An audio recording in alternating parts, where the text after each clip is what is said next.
공시를 포기하고 취준을 시작하면서 제일 걱정되었던 것은 바로 면접장에서 맞닥뜨릴 공백기에 대한 질문이었다. 자소서를 쓰다가도 필기시험 공부를 하면서도 면접장에서 공백기 질문을 받는 내 모습을 상상하곤 했다. 내가 면접장에 들어가면 면접관은 우선 나의 나이를 볼 것이며 이렇게 물을 것이다. 나이가 꽤 있으시네요. 그럼 나는 네, 휴학을 2년 했습니다.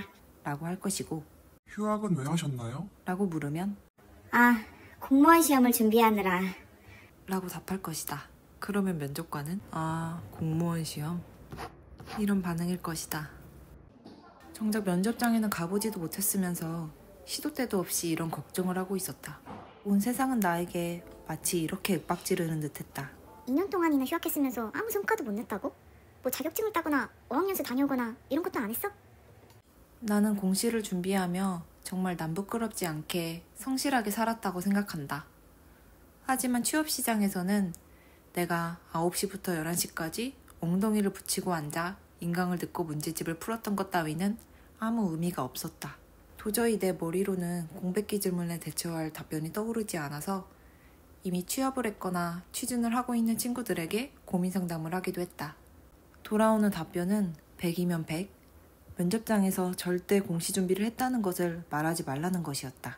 공시 준비를 하다 온 지원자를 좋아할 면접관은 없을 거라고 하면서 말이다. 그 말을 들은 나는 내적 갈등을 하기 시작했다.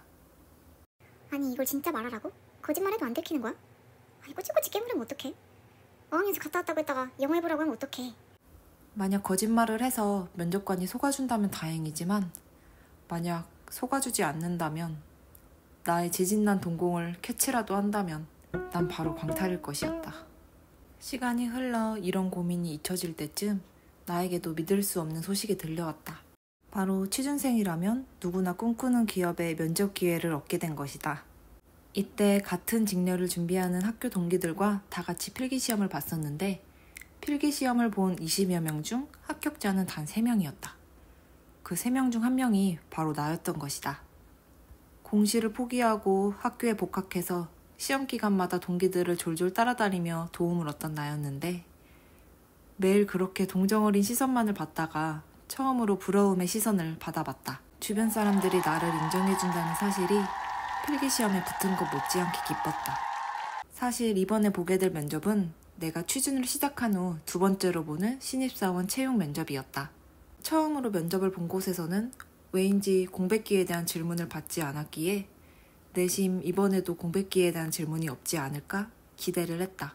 또 당장 면접이 일주일 후였기 때문에 나는 만약 공백기 질문이 들어온다면 솔직하게 말해보자라는 가벼운 마음으로 면접을 준비해 나갔다. 이른 아침부터 면접자들을 태운 버스에 몸을 싣고 회사 본사로 향했다.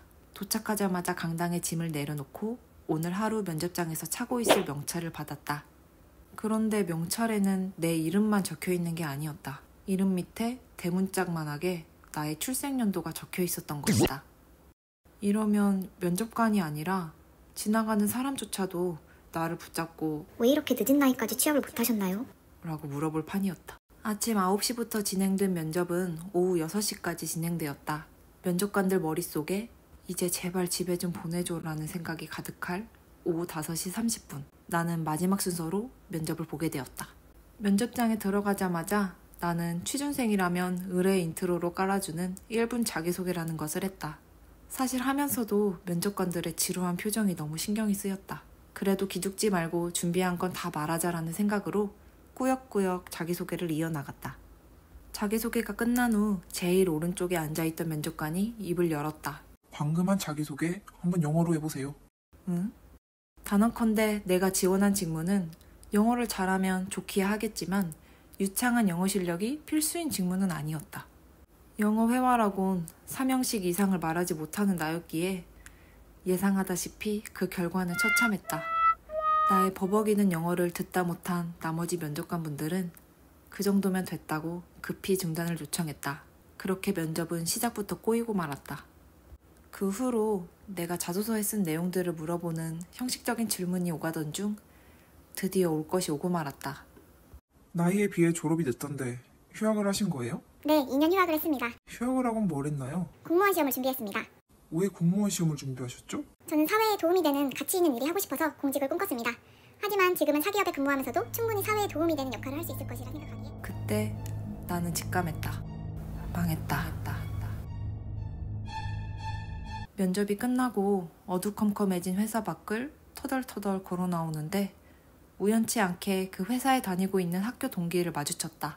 면접을 잘 봤냐는 동기의 물음에 면접관이 영어로 자기소개를 시키더라니까. 부터 시작한 한풀이가 이어졌다. 그 동기는 그런 질문을 받은 사람은 처음 본다며 함께 의아해했다. 동기 또한 그런 질문을 처음 들어본다니 내 머릿속은 더욱 복잡해졌다. 그 후로 결과가 나올 때까지 나는 단 하루도 제대로 잠을 잘 수 없었다. 공무원 시험을 준비했다고 솔직하게 말해서는 안 됐던 걸까? 나의 어떤 부분이 마음에 안 들었지? 아니면 일부러 합격시켜주려고 압박 면접을 한 건가? 3주 정도가 지난 후 최종 합격 발표 날 나는 손을 덜덜 떨면서 최종 결과를 확인했다. 화면에 떠있는 불합격 안내문을 보는 순간 온몸에 힘이 쭉 빠져버렸다. 취준을 하면서 가장 힘든 점은 바로 결과를 기다리는 시간들이었다. 초조한 마음으로 몇 주를 지내다가 결과를 확인하고 무너져 내리는 것. 공무원 시험 결과를 확인할 때도 많이 느껴보았지만 이 좌절감은 절대 익숙해지지 않았다. 나는 취업이라는 마라톤의 완주 지점을 눈앞에 두고 다시 처음부터 시작해야 했다.